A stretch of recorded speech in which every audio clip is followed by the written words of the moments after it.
দক্ষিণবঙ্গে একের পর এক ডিগ্রি তাপমাত্রার পরিমাণ বেড়েই চলেছে।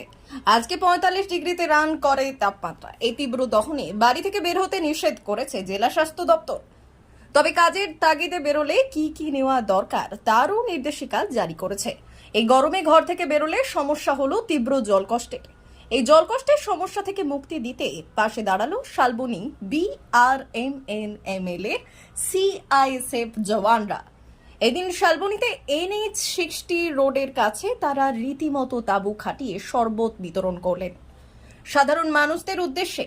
রাস্তার উপর দিয়ে যাওয়া ট্রাক, বাস, ট্যাক্সি, মারুতি, বাইক আরোহী, অটো, টোটো, টেম্পু সহ পথচলতি মানুষদের হাতে তারা এই স্বাস্থ্যসম্মত শরবত তুলে দিলেন, যা পান করে মানুষ তৃপ্তি অনুভব করেন। সকাল 9টা থেকে প্রায় দুপুর 2টো পর্যন্ত এই ক্যাম্প থেকে শরবত তুলে দেওয়া হয়।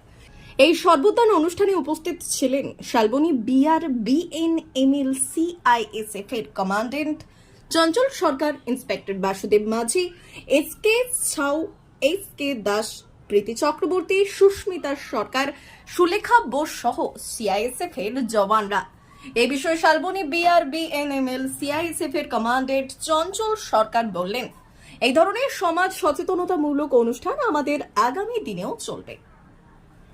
আমরা মূলত তৃষ্ণার্ত মানুষদের সাহায্য করতে এবং তাদের পাশে থাকার বার্তা দিতেই এই অনুষ্ঠানের আয়োজন করেছি, যেখানে সকল মানুষের হাতে এই শরবত তুলে দেওয়া হয়।